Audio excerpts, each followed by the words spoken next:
ముందుగా మన తండ్రి అయిన దేవునికి, ప్రభువైన యేసుక్రీస్తు ద్వారా వేవేల కృతజ్ఞతాస్తుతులు చెల్లిస్తూ, ఈ యొక్క మార్నింగ్ ప్రేయర్ ద్వారా లేఖనమేమి చెప్పుచున్నది అని ఆలోచించి, అనేక మందిని ఆలోచింపజేయడానికి చేరివచ్చినటువంటి మీ అందరికీ కూడా ప్రభువైన యేసుక్రీస్తు నామములో శుభాభివందనములు తెలియజేస్తూ, సోదరులు అప్పారావు గారి ప్రారంభ ప్రార్థన ద్వారా ఈనాటి మార్నింగ్ ప్రేయర్ కార్యక్రమమును మనం అందరం ప్రారంభించుకుందాము.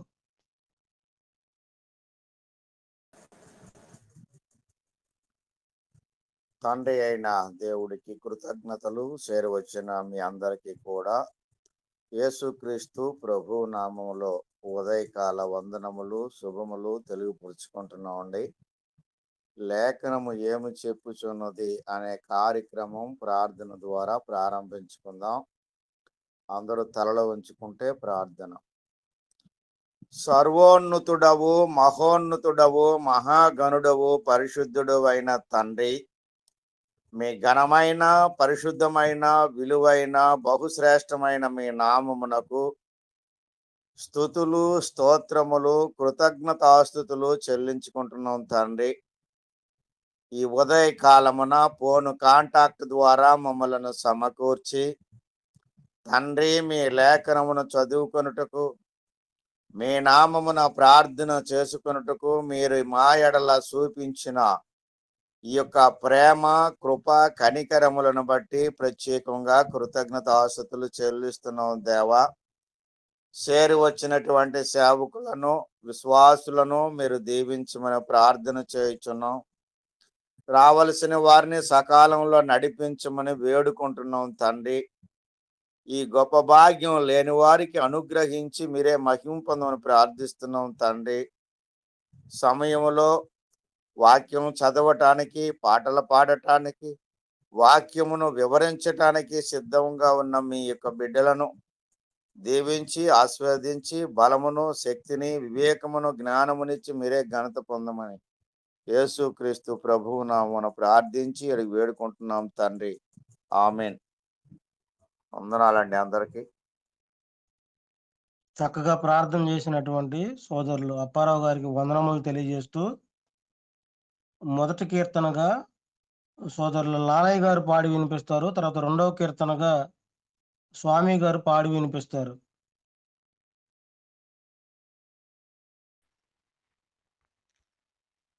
వందనాలండి.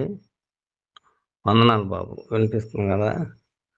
సహోదరులందరికీ కూడా క్రీస్తు నామములో శుభాభివందనాలు తెలియజేస్తూ ఉన్నాను. తండ్రి అయిన దేవుని మహిమార్థమై పాట పాడుకున్నాం. దేవుని వాక్యము ధ్యానించు, దేవుని వాక్యము ధ్యానించు, దినదినము దేవుని ప్రార్థించు, దేవుని వాక్యము ధ్యానించు, దినదినము దేవుని ప్రార్థించు, ఆయన బాటలో పయనించు, ఆయన మాటలు ప్రకటించు,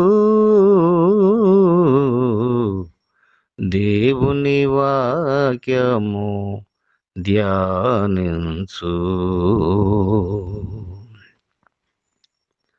ఉన్నవాడను వాడు నిన్ను నన్ను మరువడు, ఎన్నడు విడువడు యెహోవా దేవుడు. ఉన్నవాడను వాడు నిన్ను నన్ను మరువడు, ఎన్నడు విడువడు యెహోవా దేవుడు. మన పాపములను తొలగించుటకై, మన పాపములను తొలగించుటకై తన సుతుడేసుని బలినిచ్చిన ప్రియుడు.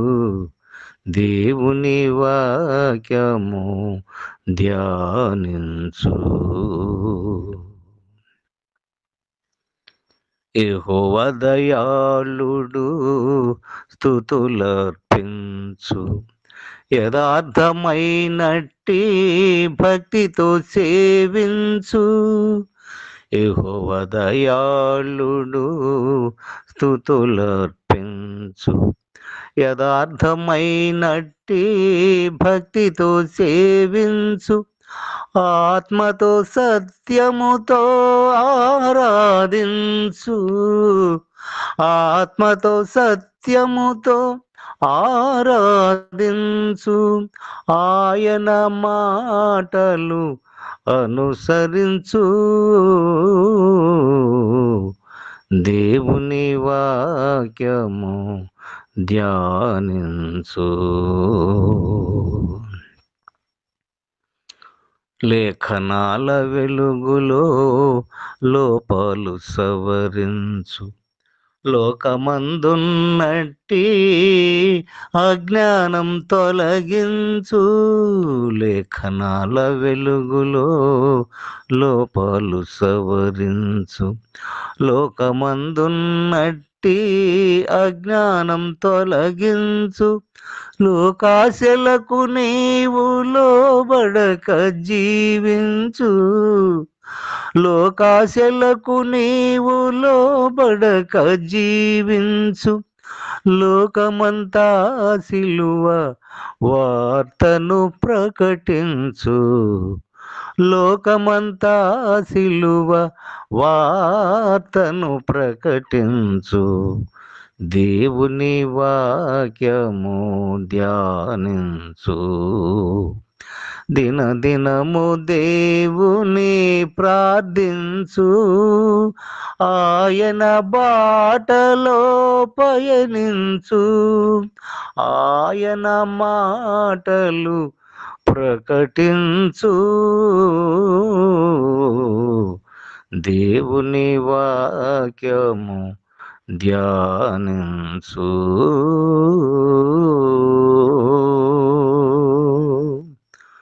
నాకు అవకాశం ఇచ్చిన రవి బాబుకు క్రీస్తు నామంలో వందనాలు తెలియజేస్తూ ఉన్నాను.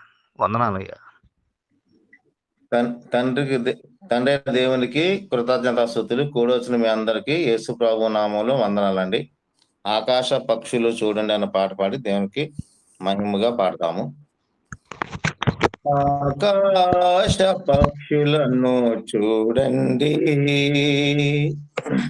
అవి విత్తవు, అవి కోయవు, అవి కొట్లలో దాసుకోవు. ఆకాశ పక్షులను చూడండి, అనుదినము కావలసిన ఆహారము అందచేయి వాటికి దేవదేవా. అనుదినము కావలసిన ఆహారము అందచేయి వాటికి దేవయెహోవా. కలసి కట్టుగా అవి ఎగిరిపోతాయి, కలసి కట్టుగా అవి ఎగిరిపోతాయి. కడుపు నింపుకొని అవి తిరిగి వస్తాయి, అవి మరల వస్తాయి. కడుపు నింపుకొని అవి తిరిగి వస్తాయి, అవి మరల వస్తాయి. ఆకాశ పక్షులను చూడండి, అవి విత్తవు, అవి కోయవు, అవి కొట్లలో దాసుకో. ఆకాశ పక్షులను చూడండి. స్వార్థము వంచిన వాటికుండదు, సాటివాని దోచుకొనే మనసు ఉండదు. స్వార్థము వంచిన వాటికుండదు, సాటివాని దోచుకొనే మనసు ఉండదు. రేపటిని గూర్చిన చింత ఉండదు, రేపటిని గూర్చిన చింత ఉండదు. పూట ఎలా గడపాలని బాధ ఉండదు, అవి బాధనుందవు.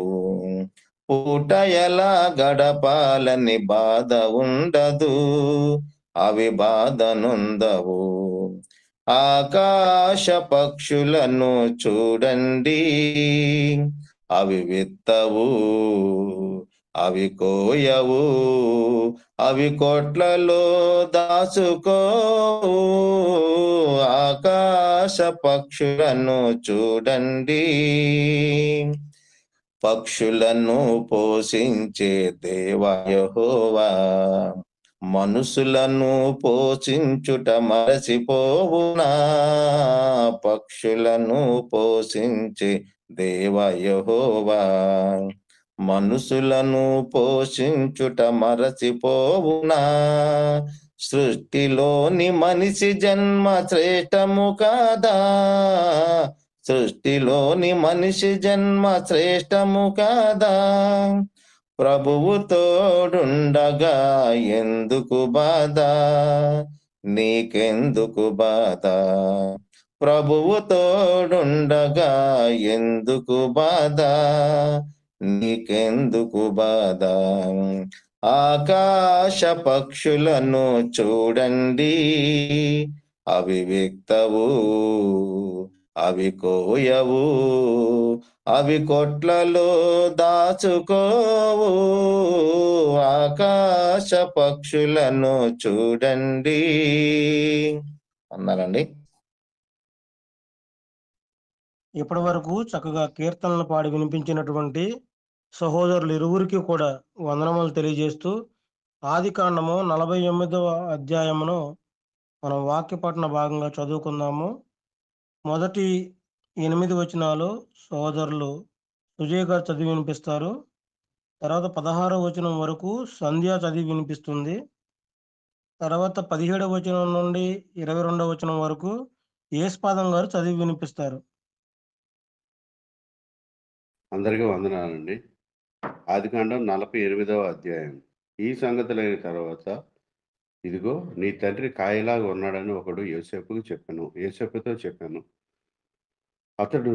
అప్పుడు అతడు మనిషే ఎఫ్రాయిములోను తన 2 కుమారులను వెంట పెట్టుకుని పోగా, ఇదిగో నీ కుమారుడైన యోసేపు నీ యొద్దకు వచ్చుచున్నాడని యాకోబులకు తెలుపబడెను.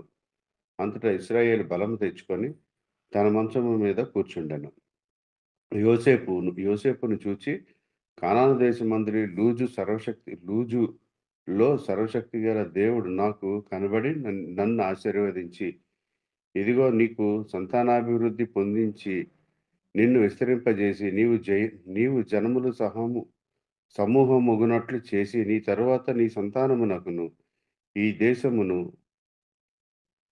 నిత్య స్వాస్థ్యముగా ఇచ్చేదనని సెలవిచ్చాను. ఇదిగో నేను ఐగుప్తునకు నీ యొద్దకు రాక మునుపు ఐగుప్తు దేశంలో నీకు పుట్టిన నీ 2 కుమారులు నా బిడ్డలే. రూబేను షిమ్యోనుల వలె ఎఫ్రాయిము మనిషే నా బిడ్డలై యుందురు.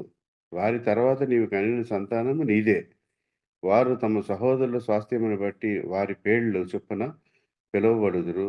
16 నుండి నేను వచ్చినప్పుడు ఎఫ్రతాకు ఇంకా కొంత దూరముగా ఉండగా మార్గమున రాహేలు కానాను దేశంలో నా ఎదుట మృతి పొందెను. అక్కడ బెత్లెహేమను ఎఫ్రతా మార్గమున నేను ఆమెను పాతిపెట్టి తిని యోసేపుతో చెప్పాను. ఇశ్రాయేలు యోసేపు కుమారులను చూచి వీరెవరని అడుగగా,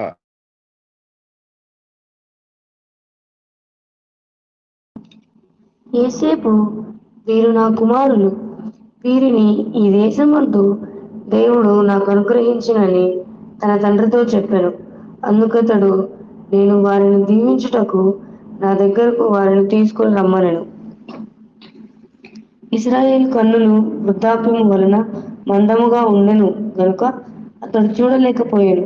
యోసేపు వారిని అతని దగ్గరకు తీసుకుని వచ్చినప్పుడు అతడు వారిని ముద్దు పెట్టుకుని కౌగిలించుకొనెను. ఇశ్రాయేలు యోసేపుతో, ముఖము చూచేదని నేను అనుకొనలేదు, గాని నీ సంతానమును దేవుడు నాకు కనపరిచి ఉన్నాడనగా, యోసేపు తన మోకాళ్ళ మధ్య నుండి వారిని తీసుకొని అతనికి సాష్టాంగ నమస్కారము చేశారు. తరువాత యోసేపు ఇశ్రాయేలు ఎడమ చేతి తట్టున తన కుడి చేతి ఎఫ్రాయిమును, ఇశ్రాయేలు కుడి చేతి తట్టున తన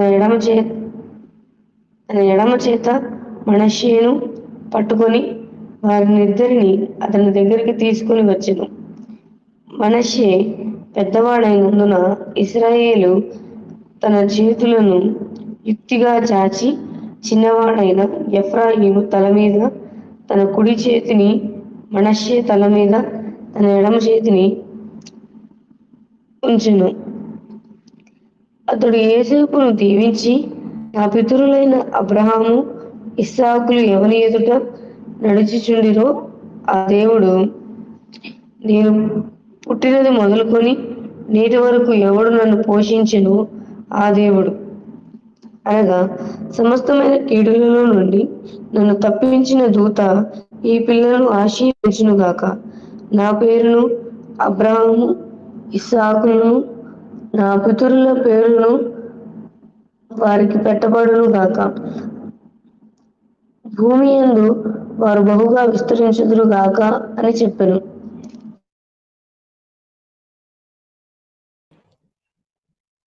యోసేపు ఎఫ్రాయిము తల మీద తన తండ్రి కుడి చేయి పెట్టుట చూసినప్పుడు అది అతనికి ఇష్టం లేకపోయాను గనుక అతడు మనిషే తల మీద పెట్టవలెనని తన తండ్రి చెయ్యి ఎఫ్రాయిము తల మీద నుండి ఎత్తి, నా తండ్రి అట్లు కాదు, ఇతడే పెద్దవాడు, నీ కుడి చెయ్యి ఇతని తల మీద పెట్టమని చెప్పాను. అయినను అతని తండ్రి ఒప్పక, అది నాకు తెలియను, నా కుమారుడా, అది నాకు తెలియను, ఇతడు ఒక జన సమూహమై గొప్పవాడగును గాకని ఇతని తమ్ముడు ఇతని కంటే గొప్పవాడగును, అతని సంతానము జనముల సమూహమగునని చెప్పాను. ఆ దినమందు అతడు వారిని దీవించి, ఎఫ్రాయిము వలెను మనష్షే వలెను దేవుడు నిన్ను చేయును గాకని ఇశ్రాయేలీలు నీ పేరు చెప్పి దీవించేదరనెను. అలాగున అతడు మనష్షే కంటే ఎఫ్రాయిము ముందుగా ఉంచెను. మరియు ఇశ్రాయేలీలు, ఇదిగో నేను చనిపోచున్నాను, అయినను దేవుడు మీకు తోడయుండి మీ పితరుల దేశమునకును మిమ్మలను మరలా తీసుకొని పోవును. నేను నీ సహోదరుల కంటే నీకు ఒక భాగం ఎక్కువగా ఇచ్చి తిని, అది నా కత్తితోనూ నా వింటితోనూ అమోరీల చేతిలో నుండి తీసుకుంటేవని యోసేపుతో చెప్పాను. ఇప్పటి వరకు చక్కగా 48వ అధ్యాయం అంతటిని కూడా చదివి వినిపించినటువంటి సహోదరి సహోదరులకు వందనములు తెలియజేస్తూ ఈ యొక్క అధ్యాయం అంతటిని చక్కగా వివరించవలసిందిగా సోదరులు అనిల్ గారిని ప్రేమతో ఆహ్వానిస్తున్నాము. తండ్రి అయిన దేవునికి కృతజ్ఞతాస్తుతులు. అదే విధముగా కూడి ఉన్న సహోదరి సహోదరులకు మన ప్రభువును రక్షకుడునైన యేసుక్రీస్తు నామమున వందనాలు తెలియజేస్తూ ఉన్నాను. చాలా సంతోషము. ఈ వారము కూడా మీ అందరితో కలిసి దేవుని వాక్యమును ధ్యానించే గొప్ప అవకాశం దేవుడు నాకు అనుగ్రహించాడు. అయితే ఈరోజు మనము 48వ అధ్యాయాన్ని పరిశీలన చేస్తూ మనం ముందుకు వెళదాం. అయితే ప్రియులారా, ఈ 48వ అధ్యాయానికి మనము చూస్తూ ఉన్నప్పుడు ఈ అధ్యాయంలో యాకోబు చాలా వృద్ధాప్యానికి వచ్చిన పరిస్థితి. అంటే ఇంచుమించుగా ఇప్పుడు యాకోబు వయసు ఎంతగా వచ్చిందంటే 147 సంవత్సరాల దగ్గరలో ఉన్నట్లుగా మనం చూస్తూ ఉన్నాం. యాకోబు పరిస్థితి ఎలా ఉన్నది అంటే కళ్ళు కూడా కనపడని పరిస్థితి. ఇదే సమస్య ఇస్సాకు కూడా ఉన్నట్లుగా మనం చూస్తూ ఉన్నాం. అయితే శరీరము బలహీనపరచబడిన, కళ్ళు కనపడని పరిస్థితుల్లో ఉన్నప్పటికీ కూడా వృద్ధాప్యంలో కూడా వారు ఏం చేస్తూ ఉన్నారంటే దేవుని గురించిన ప్రకటన చేస్తూ తర్వాత తరం వారిని బలపరిచే పనిలో వాళ్ళు ఉన్నారు. అంటే వృద్ధాప్య దశలో గూడా వాళ్ళు ఎంతో దేవునికి నమ్మకంగా పనిచేసినట్లుగా మనం చూస్తూ ఉన్నాం. 21వ వచనాన్ని మనం పరిశీలన చేద్దాం. ఆదికాండము 48వ అధ్యాయము 21వ వచనాన్ని మనం పరిశీలన చేస్తూ ఉన్నప్పుడు అక్కడ దేవుడు కృపను బట్టి దేవుడు వారికి ఎలా తోడుగా ఉంటాడు అనే విషయాన్ని తెలియజేస్తున్నాడు. మరియు ఇశ్రాయేలు, ఇదిగో నేను చనిపోవచ్చున్నాను. అయినను దేవుడు మీకు తోడై ఉండి మీ పితరుల దేశమునకు మిమ్మల్ని మరలా తీసుకొని పోవును. అంటే ఇక్కడ యాకోబు ఏం తెలియజేస్తూ ఉన్నాడంటే, నేను చాలా వృద్ధాప్య దశకు వచ్చాను. ఒకవేళ నేను మరణించే పరిస్థితులు గూడా కనపడుతూ ఉన్నాయి. అయితే నేను మరణించాను అని చింత, దిగులు, భయము పడవద్దు. దేవుడే మీకు తోడుగా ఉంటాడు అని తెలియజేస్తూ ఉన్నాడు. నిజంగా భక్తులు ఎప్పుడు గూడా ఇతరుల విషయంలో యెహోషువ కాలంలో గూడా ఒక మాట చెప్తూ ఉంటాడనమాట. నేను మీకు ఆజ్ఞాపించి ఉన్నాను కదా! నిబ్బరము కలిగి ధైర్యముగా నుండుము. దిగులు పడకుము, జడియకుము. నీవు నడుచు మార్గములన్నిటిలో నీ దేవుడైన యెహోవా నీకు తోడై ఉండును. దేవుడు ఎప్పుడూ గూడా తన భక్తిపరులకు తోడుగానే ఉంటాడు. మానవ మాత్రులమైన మనము, మన వయసు ఒక పరిమితి కలిగి ఉన్నది. దాని తదనంతరము మనము ఉండడానికి మనం ప్రయత్నం చేసినా గూడా మన జీవితం ముందుకు వెళ్ళదు. కాబట్టి మనము మన కుటుంబానికి మన ధనము చేతనో, మన ఆస్తిపాస్తుల చేతనో ధైర్యాన్ని ఇవ్వడం కన్నా, దేవుని చేతన, దేవుని మాటల చేత మన కుటుంబ సభ్యులలో ధైర్యము నింపాలి.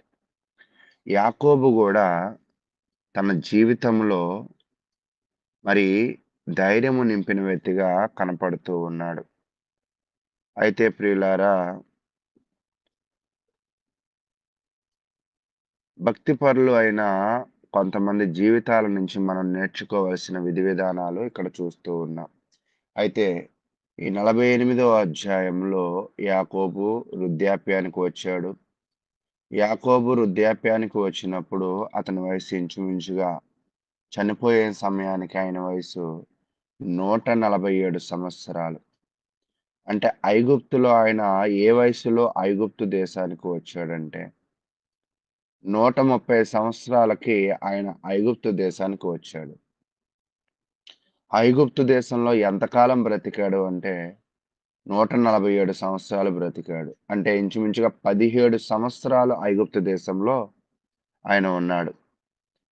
అయితే ఇప్పుడు వాస్తవానికి యాకోబు యొక్క ఆరోగ్యము క్షీణిస్తూ ఉన్న పరిస్థితి.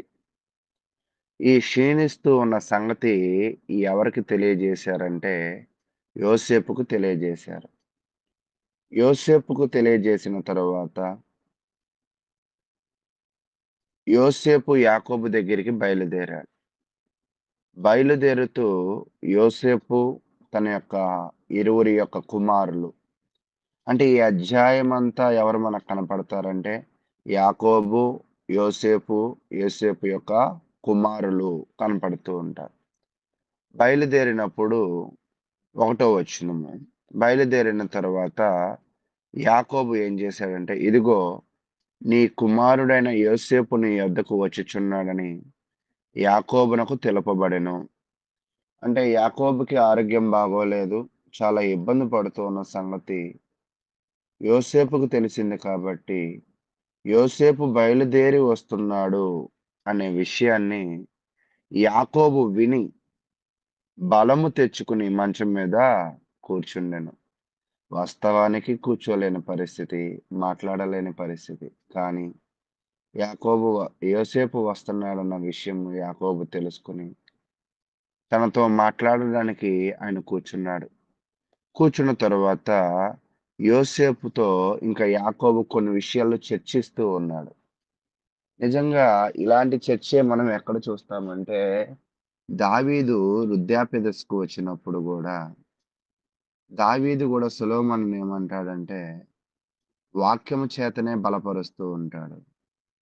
వాక్యానుసారంగా జీవించాలని అతనిని ప్రేరేపిస్తూ ఉంటాడు. ఇక్కడ యాకోబు గూడా తన జీవితంలో జరిగిన కొన్ని దైవ సంబంధమైన విషయాలను తెలియజేస్తూ ఉన్నాడు. తెలియజేస్తూ 3వ వచనం. యోసేపును చూచి కానాను దేశమందలి లూజులో సర్వశక్తిగల దేవుడు నాకు కనబడి నన్ను ఆశీర్వదించి, అంటే యోసేపుకి ఏం చెప్తున్నాడంటే, దేవుడు నన్ను ఎలా దీవించాడు, ఎక్కడ దీవించాడు, కొన్ని దైవ సంబంధమైన విషయాలను ఇప్పుడు యోసేపుతో పంచుకుంటున్నాడు. నిజంగా యాకోబుకు గూడా యోసేపు అంటే చాలా ఇష్టం. ఈ 147 ఏళ్ళప్పుడు పంచుకోవడం కాదు గానీ, యోసేపుకి 17 ఏళ్ల ఉన్నప్పుడు గూడా యాకోబు చాలా విషయాలు యోసేపుతో పంచుకునేవాడు. అలా పంచుకోబట్టేనేమో యోసేపు చాలా దైవభక్తి కలిగి ఉన్న వ్యక్తి. అంటే ఇక్కడ మనం నేర్చుకోవాల్సిన విషయం ఏంటంటే, మనము గూడా భక్తిగల మాటలతో మన కుటుంబంతో మాట్లాడాలి.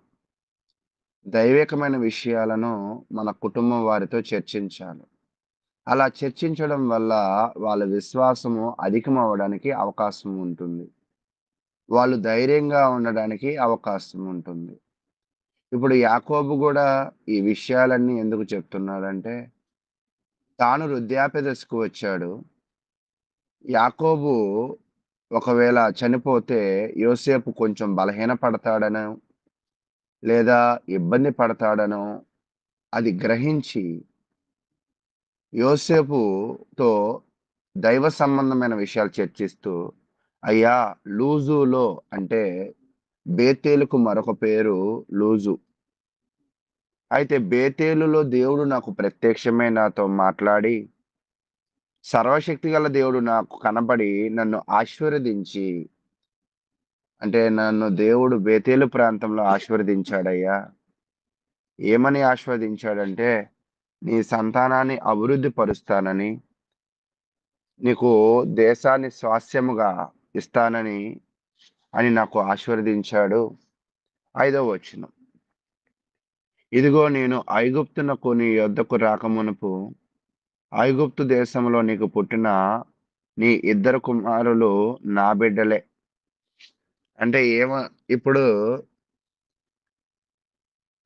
యాకోబు మొదటగా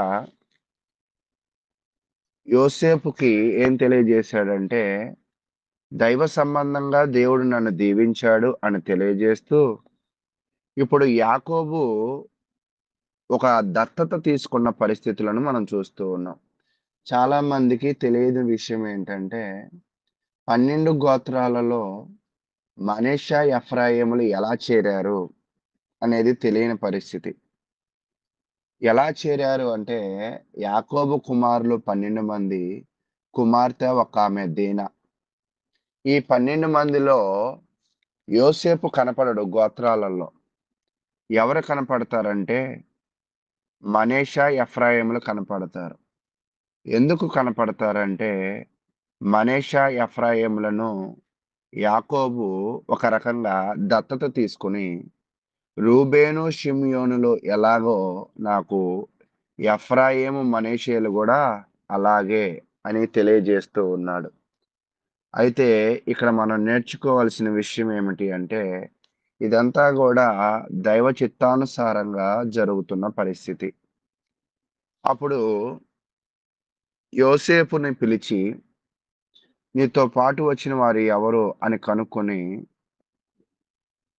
అతని దృష్టి మందగించిన బట్టి 10వ వచనం. ఇశ్రాయేలు కన్నులు వృద్ధాప్యం వలన మందముగా ఉండెను గనుక అతడు చూడలేకపోయెను. యోసేపు వారిని అతని దగ్గరకు తీసుకుని వచ్చినప్పుడు అతడు వారిని ముద్దు పెట్టుకుని కౌగలించుకునెను. వాస్తవానికి యాకోబు యోసేపు మీద ప్రేమే కాదు గాని, యోసేపు యొక్క కుమారుల మీద కూడా ఎంతగానో ప్రేమ కలిగి ఉన్నాడు. ప్రేమ కలిగి ఉండి వారి ఇద్దరిని కూడా, అంటే ఎవరిద్దరిని? యోసేపు యొక్క ఇద్దరు బిడ్డలను కూడా కౌగిలించుకుని ముద్దు పెట్టుకుంటున్న పరిస్థితులు. ఇక్కడ యాకోబు ఒకదాని తర్వాత ఒక పని చేసుకుంటూ వెళుతున్నాడు. మొదటగా ఏం చేశాడంటే, నన్ను దేవుడు బేతేలు ప్రాంతంలో దీవించాడు. ఆ దేవుడు ఏం చెప్పాడంటే, సంతానాన్ని అభివృద్ధి పరుస్తా అన్నాడని చెప్పాడు. తర్వాత స్వాస్థ్యములు బట్టి మరి దేవుడు మనకిస్తాడు అన్న వాగ్దానం దేవుడు ఉంది. తర్వాత తన భార్యను గుర్తు చేసుకుంటున్నాడు. తనకి ఇష్టమైన భార్యగా ఉన్న రాహేలును తన మరణాన్ని జ్ఞాపకం చేసుకుంటూ తను ఎక్కడ పాతిపెట్టాడన్న విషయము యోసేపుతో చెబుతూ ఉన్నాడు. చెప్పుచూ తదుపరి 9వ వచనం, యోసేపు, వీరు నా కుమారులు, వీరిని ఈ దేశమందు దేవుడు నాకు అనుగ్రహించినని తన తండ్రితో చెప్పెను. అందుకు అతడు, నేను వారిని దీవించుటకు నా దగ్గరకు వారిని తీసుకుని రమ్మనెను. ఇంతకు ముందు ఏమో వాళ్ళకి గొప్ప అవకాశం ఏమిటి అంటే, తన కుమారులుగా స్వీకరించాడు. ఎందుకు కుమారులుగా స్వీకరించాడంటే, యాకోబు సంతతిని దేవుడు దీవిస్తా అన్నాడు కాబట్టి, ఆ యాకోబు సంతతిలో భాగముగా మనవళ్ళగా కాకుండా కుమారులుగా స్వీకరిస్తే మరింతగా వీళ్ళు అభివృద్ధి పొందుతారు కాబట్టి, యాకోబు వారి యొక్క బిడ్డలను తిని యొక్క బిడ్డలనుగా చేసుకుని వీరు కూడా అభివృద్ధి పడాలనే ఉద్దేశంతో ముందుకు వెళుతున్న పరిస్థితులు మనం చూస్తూ ఉన్నాం. చూస్తూ ఉన్నప్పుడు వారి ఇరువురు కూడా యాకోబుతో మరి యాకోబు చుట్టూ సాష్టాంగ నమస్కారం చేసి, మరి యాకోబు ముందు ఇప్పుడు ఎవరెవరు నిలబడ్డారంటే, యోసేపు నిలబడ్డాడు, మనష్షే, ఎఫ్రాయిములు నిలబడ్డారు. ఇప్పుడు యాకోబు ఏం చేయాలని ప్రయత్నిస్తూ ఉన్నాడంటే, వాళ్ళని దీవించే ప్రయత్నం చేస్తూ ఉన్నాడు. అయితే ప్రియులారా, ఇక్కడ మీరు తెలుసుకోవాల్సిన మరొక విషయం ఏమిటి అంటే, యాకోబుకి దేవుని యొక్క మహాకృపను బట్టి ఆయన కొన్ని విషయాలను దేవుని చేతనే తెలియజేయబడ్డాయి. ఆ తెలియజేయబడ విషయంలో యాకోబుకే కాదు, అబ్రహాముకు కూడా దేవుడు ఒక విషయాన్ని తెలియజేశాడు. చూడండి, ఆదికాండము 15వ అధ్యాయము, ఆదికాండము 15వ అధ్యాయము 14వ వచనంలో ఒక విషయాన్ని చెప్తూ ఉన్నాడు. వారు 400 ఏండ్లు వీరిని శ్రమ పెట్టుదురు, వీరు ఎవరికి దాసులగుదురో ఆ జనమునకు నేను తీర్పు తీర్చుదును. తరువాత వారు మిక్కిలి ఆస్తితో బయలుదేరి వచ్చుదురు. అంటే ఈ వచనాన్ని నేను ఎందుకు చూపిస్తున్నానంటే, అబ్రహాముకు కూడా దేవుడు ఏం చెప్పాడంటే, నీ సంతానము ఐగుప్తుకు వెళుతుంది, ఐగుప్తుకు వెళ్ళిన తర్వాత అక్కడ అభివృద్ధి పడుతుంది, నీ సంతానం అభివృద్ధి పడిన తర్వాత 430 ఏళ్ళు శ్రమ పెట్టబడతారు, శ్రమ పెట్టబడిన తర్వాత మరింతగా వారిని నేను అభివృద్ధి పరుస్తాను అని తెలియజేశాడు. అయితే అదే విధముగా దేవుడు యాకోబుకు కూడా ఏం తెలియజేస్తూ ఉన్నాడంటే, వారి సంతానము అభివృద్ధి అవుతుంది అని. వారి యొక్క సంతానము అభివృద్ధిలో ఇప్పుడు యాకోబు ఎవరిని కూడా చేర్చాడు అంటే, యోసేపు యొక్క బిడ్డలను కూడా చేర్చి వారిని దీవించే ప్రయత్నం చేస్తూ ఉన్నాడు. సహజంగా కుడి చెయ్యిని పెద్ద కొడుకు మీద తల మీద పెట్టి దీవిస్తారు, చిన్న కొడుకుని ఎడం చేతితో తన తల మీద పెట్టి దీవిస్తాడు. ఇది ఎందుకు ఏంటి అనే యొక్క వివరణ దేవుడు మనకు అక్కడైతే తెలియజేయలేదు. అయితే సూచన ఏమిటి అంటే, పెద్ద కొడుకుని కుడి చేతితో దీవించడము, చిన్న కొడుకుని ఎడమ చేతితో దీవించడము అనే విషయాన్ని మాత్రమే ఆయన అక్కడ మనకు తెలియజేశాడు. ఇప్పుడు యాకోబు పరిస్థితి ఎలా ఉన్నది అంటే, మందదృష్టి ఉన్నది, అంటే కళ్ళు కనపడలేని పరిస్థితి. తన ముందు తన బిడ్డలను ఇద్దరిని నిలవబెట్టినప్పుడు యాకోబు కుడి చేయి తీసుకెళ్లి చిన్న కొడుకైన ఎఫ్రాయిము తల మీద పెడతాడు. అప్పుడు యోసేపు ఏమంటాడంటే, అయ్యా, ఇతడు చిన్న కొడుకు, నువ్వు కుడి చేయి తీసుకువెళ్ళి చిన్న కొడుకు మీద పెడుతున్నావు, పెద్ద కొడుకు మీద కదా నువ్వు పెట్టాలి అని సంభాషిస్తూ ఉన్నప్పుడు ఆయన ఏమంటూ ఉన్నాడంటే, చూడండి 14వ వచనం. మనష్షే పెద్దవాడైనందున ఇశ్రాయేలు తన చేతులను యుక్తిగా చాచి చిన్నవాడైన ఎఫ్రాయిము తల మీద తన కుడి చేతిని, మనష్షే తల మీద తన ఎడమ చేతిని ఉంచెను అని చెప్తున్నాడు. అప్పుడు యోసేపు దీవించిన పితరులైన అబ్రహాము, ఇస్సాకులు ఎవని ఎదుట నడుచుచుండిరో ఆ దేవుడు నేను పుట్టినది మొదలుకొని నేటి వరకు ఎప్పుడు నన్ను పోషించునో ఆ దేవుడు, అనగా సమస్తమైన కీడులలో నుండి నన్ను తప్పించిన దూత. అంటే దీవించిన తదనంతరము ఆయన ఏం తెలియజేస్తున్నాడంటే, చూడండి మొదట ఏం చేశాడు, అధ్యాయం మొదటి భాగంలో యోసేపు రాగానే యోసేపుకి ఏం చెప్పాడు, బేతేలులో దేవుడు నన్ను దీవించాడు అని చెప్పాడు.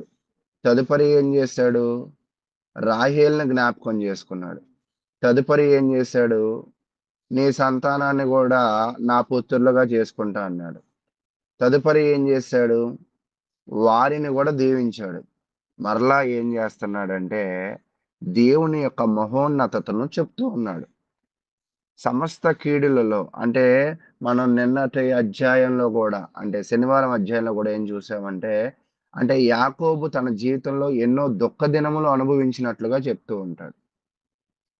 అయితే ఆ దుఃఖ దినములలో ఆయన అనుభవించినప్పటికీ కూడా సమస్తమైన కీడులలో నుండి ఆయన ఎవరు తప్పించారంటే దేవుడే తప్పించాడు, దేవుడే ఆయనను ఆశీర్వదిస్తూ ఉన్నాడు అనే విషయాన్ని అయితే తెలియజేస్తూ 17వ వచనం.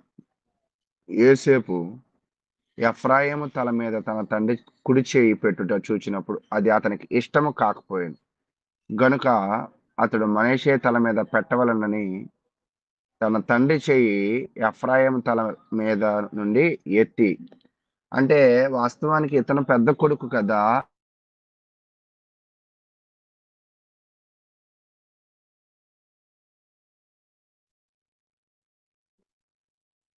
బ్రదర్ మీ వాయిస్ వినిపించట్లేదు అనిల్ గారు.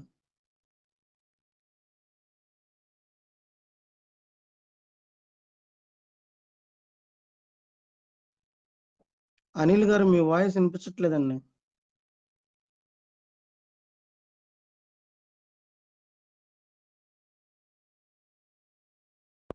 అనిల్ గారు మీ వాయిస్ వినిపించట్లేదు.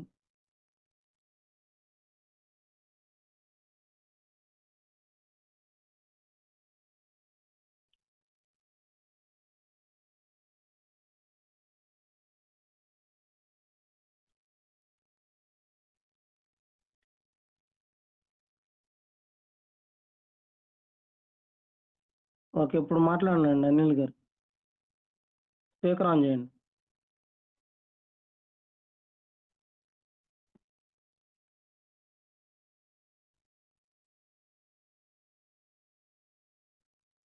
స్పీకర్ ఆన్ చేయండి, వినిపించట్లేదు మీ మాట.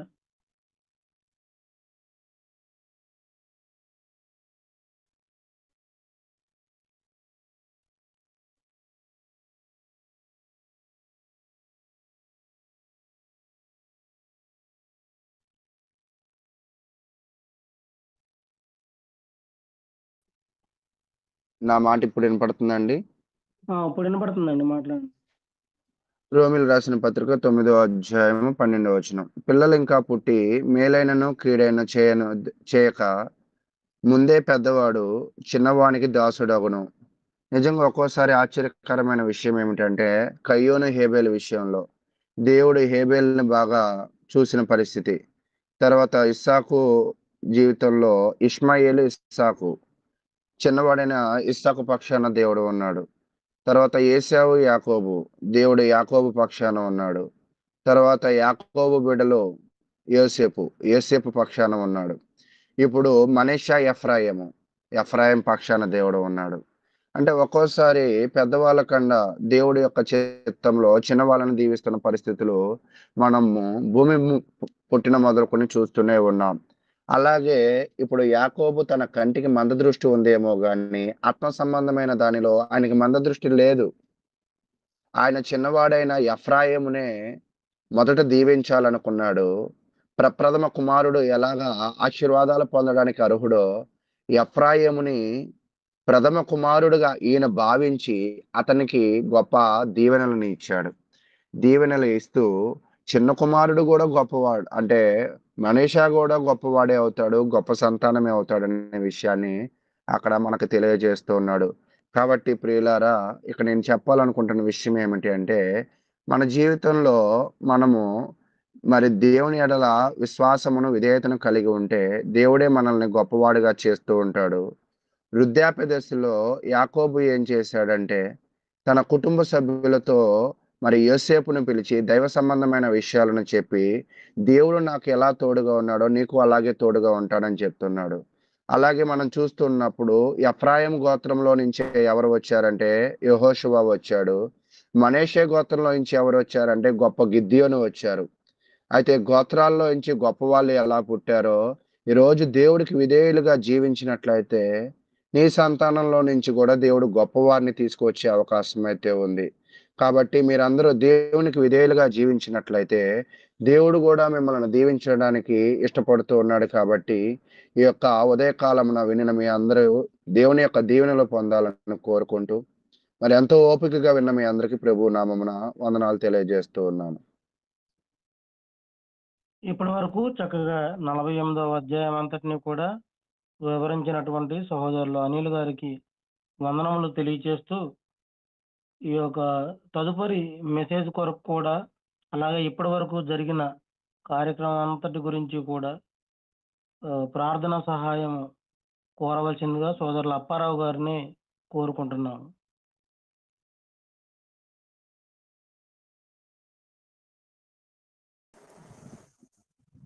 సర్వోన్నతుడవు, మహోన్నతుడవు, మహాగణుడు అయిన తండ్రి, మీ నామమునకు స్తుతులు, స్తోత్రములు, కృతజ్ఞతాస్తుతులు చెల్లించుకుంటున్నాం. తండ్రి, ఇంతవరకు నాయన నీ కుమారుడు చక్కగా నాయన మీకు వాక్యాన్ని మాకు వివరించి తెలియపరిచారు. అందును బట్టి నాయన మీకు కృతజ్ఞతలు చెల్లిస్తున్నాం. నీ కుమారుని కుటుంబం మీరు దీవించి ఆశీర్వదించి ఇంకా నాయన చక్కగా నాయన బోధించడానికి కావలసిన సామర్థ్యం అనుగ్రహించి మీరే ఘనత మహిమ పొందమని ప్రార్థిస్తున్నాం. మా సహోదరుడు మీ కుమారుడు తండ్రి నాయన దేవకిరణ్ గారు ఇప్పుడు వాక్యాన్ని బోధించడానికి సిద్ధంగా ఉండగా కావలసినటువంటి నైనా సంపూర్ణమైన మంచి జ్ఞానము వివేకమును అనుగ్రహించి చక్కని ఉచ్చారణ ప్రసాదించి అర్థవంతంగా నాయన మాకు బోధించడానికి కావలసిన సామర్థ్యం అనుగ్రహించి మీరే ఘనత మహిమ పొందమని సమయంలో కూడి వచ్చినటువంటి ప్రతి ఒక్కరూ లేఖనాలని నేను పరిశీలన చేస్తూ అలాగ ఉన్నదో లేదో గమనించి ఆలకించి మేలు పొందమని యేసుక్రీస్తు ప్రభు నామమున ప్రార్థించి అడుగుతున్నాం తండ్రి, ఆమేన్. ప్రార్థన చేసిన సహోదరులు అప్పారావు గారికి వందనములు తెలియజేస్తూ సహోదరులు దేవకిరణ్ గారు వారికి ఇవ్వబడినటువంటి ఈ యొక్క సమయం అంతటిని కూడా సంపూర్ణంగా వినియోగించుకోవాలని కోరుకుంటూ ప్రేమతో ఆహ్వానిస్తున్నాము. మహాపరిశుద్ధుడు మహోన్నతుడైన మన తండ్రైన దేవునికి ఈ ఉదయకాల సమయంలో నా కృతజ్ఞతాస్తుతులు చెల్లిస్తూ ఉన్నాను. అలాగునని దేవుని వాక్యమును వినుటకు ఎంతో ఆసక్తితో సిద్ధపడి ఉన్న నా ప్రియ సహోదరి సహోదరులందరికీ కూడా నా హృదయపూర్వక వందనములు తెలియజేయచ్చు ఉన్నాను. ప్రియమైనవారులారా, గడిచిన దినము మనము దేవుని యొక్క గుణలక్షణములలో కనికరము, దేవుని కనికరము అనే గుణలక్షణాన్ని గురించి మనము తెలుసుకున్నాం. ఈరోజు దేవుని యొక్క గుణలక్షణములలో ఆయన కనపరిచిన ఒక గొప్ప గుణలక్షణమును గురించి మనం ఈరోజు ధ్యానించిపోతున్నాం. దేవుని కృప ఆయనలో ఉన్న ఒక గొప్ప లక్షణము కృప. దేవుడు కృప కలిగిన వాడై ఉన్నాడు. ద గ్రేస్ ఆఫ్ గాడ్ అనే అంశాన్ని ఈరోజు మనము ధ్యానించబోతూ ఉన్నాం. దేవుడు కృప కలిగిన వాడు అనే విషయము మనకందరికీ తెలిసిన విషయమే. అయితే ఆ కృపను గూర్చిన కొన్ని సంగతులు మనము వాక్యము నుండి ఈ సంగతులు మనము ధ్యానించినట్లయితే కొన్ని సందర్భాలను ముందుగా మనము జ్ఞాపకం చేసుకొని ఆ తదుపరి కృపను గూర్చిన వివరణలోనికి మనం వెళ్దాం. కృపను గూర్చిన సందర్భాలు మనం ఆలోచిస్తే కృత నిబంధనలో తీతుకు రాసిన పత్రిక 3వ అధ్యాయము 5వ వచనము నుండి మనం చదువుకుందాం. మనము నీతిని అనుసరించి చేసిన క్రియల మూలముగా కాక తన కనికరము చొప్పుననే పునర్జన్మ సంబంధమైన స్నానము ద్వారాను పరిశుద్ధాత్మ మనకు నూతన స్వభావము కలుగు చేయుట ద్వారాను మనలను రక్షించెను. మనం ఆయన కృప వలన నీతిమంతులమని తీర్చబడి నిత్య జీవమును గూర్చిన నిరీక్షణను బట్టి దానికి వారసులమగుటకై ఆ పరిశుద్ధాత్మను మన రక్షకుడైన యేసుక్రీస్తు ద్వారా ఆయన మన మీద సమృద్ధిగా కుమ్మరించెను. కనుక ఈ వచనాల్లో కృపను గూర్చి మనకు తెలియజేయటం జరిగింది. మనం ఆయన కృప వలన నీతిమంతులమని తీర్చబడ్డాము అనే సంగతి మనకి ఈ యొక్క అధ్యాయంలో తీతు పత్రికలో చెప్పబడింది. మరొక వచనాన్ని కూడా మనం చదువుకున్నట్లయితే అపోస్తులైన పౌలు గారు ఎఫెసీయులకు రాసిన పత్రిక 1వ అధ్యాయము మనం చదువుకున్నట్లయితే అందులో 7వ వచనము కృపను గురించి మనకు తెలియజేస్తూ ఉంటుంది. దేవుని కృపా మహదైశ్వర్యమును బట్టి ఆ ప్రియుని యందు ఆయన రక్తము వలన మనకు విమోచనము అనగా మన అపరాధములకు క్షమాపణ మనకు కలిగి ఉన్నది. తీతు పత్రికలో కృప ద్వారా మనము నీతిమంతులముగా తీర్చబడినట్లు చెప్పబడితే ఎఫెసీయులకు రాసిన పత్రికలో ఆయన మనలను విమోచిస్తూ ఉన్నట్లుగా కృప ఒక మహా ఐశ్వర్యముగా ఆ ఐశ్వర్యమును బట్టి విమోచనము అనగా అపరాధములకు క్షమాపణ కలిగినట్లుగా పౌలు గారు ఎఫెసీ పత్రికలో తెలియజేస్తూ ఉన్నారు. అలాగే మనము ఇంకొక వచనాన్ని కూడా చూద్దాం. ఇంకొక వచనమును కూడా చూసినట్లయితే పేతురు రాసిన మొదటి పత్రిక 5వ అధ్యాయము 10వ వచనంలో కూడా ఈ మాట మనకు కనపడుతుంది. తన నిత్య మహిమకు క్రీస్తునందు మిమ్మును పిలిచిన సర్వ కృపానిధియగు దేవుడు కొంచెము కాలము మీరు శ్రమపడిన పిమ్మట తానే మిమ్మును పూర్ణులనుగా చేసి స్థిరపరచి బలపరచును. ఈ పత్రికలోకి వచ్చేసరికి సర్వ కృపానిధియగు దేవుడు అన్నాడు. అంటే ఆ సర్వ కృపానిధియగు దేవుడు మనల్ని తన కృపను బట్టి పూర్ణులుగా చేస్తాడు, స్థిరపరుస్తాడు, బలపరుస్తాడు అని తెలియచేయటం జరిగింది. కృప ద్వారా నీతిమంతులము గాను, కృప ద్వారా మనము క్షమించబడిన వారముగా, విమోచించబడిన వారముగాను, కృప ద్వారా మనము విశ్వాస జీవితంలో, ఆత్మీయ జీవితంలో, క్రైస్తవ జీవితంలో పరిపూర్ణ దశకు వెళ్ళే వారముగాను మనము దేవుని యొద్ద నుండి ఈ గొప్ప భాగ్యాన్ని పొందుకుంటూ ఉన్నాం. అలాగే కొరింథీయులకు రాసిన మొదటి